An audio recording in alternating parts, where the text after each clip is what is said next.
ఒక భార్య భర్త ఇద్దరు కలిసి ఒక గాడిద మీద తెలుస్తూ ఉన్నారు.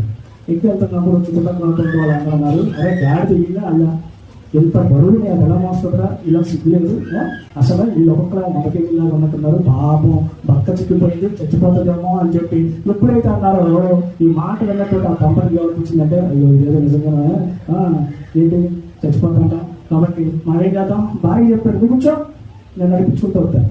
నడిపించుకుంటూ వెళ్తున్నప్పుడు ఒక ఆయన చూసి ఏమన్నారు తెలుసా, భర్తనేమో కొంగు కట్టేసుకొని చక్కగా కూర్చుంది, సింహాసనం మీద కూర్చుంది, నువ్వునేమో ఎండలో నడిపిస్తా ఉంది, కఠినాగ్రాలైనటువంటి ఆమె 3 రాలంటే ఇలాగే ఉంటదేమో అని చెప్పి అనగానే ఆయన కొంచెం బాధ కలిగింది. ఆమె కూడా బాధ కలిగి ఏమంటే, ఏమంటే ఈసారి మీరు ఎక్కడ నేను నడుచుకుంటూ వెళ్తున్నాను.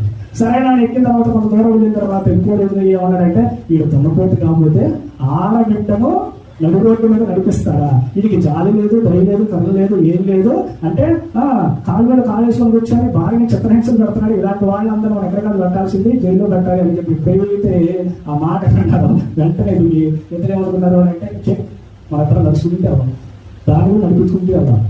అది ముగ్గురు కలిసి పక్క పక్క నడుచుకుంటే వెళ్తున్నప్పుడు వీరవాడు అన్నారు, అరే బుద్ధిగిల్లకి ఎక్కడ లేదా ఏ దగ్గరే ఉండాలి, గాడి ఉంది కానీ వీళ్ళు ఏం చేస్తున్నారు, ఎక్కకుండా నడుచుకుంటే వెళ్తున్నారు అని చెప్పి విమర్శ చేస్తున్నారు.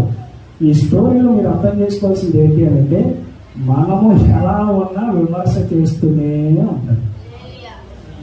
మనము ఎలా ఉన్నా మనల్ని గురించి చెడుగా మాట్లాడుకుంటూనే ఉంటుంది లోకం.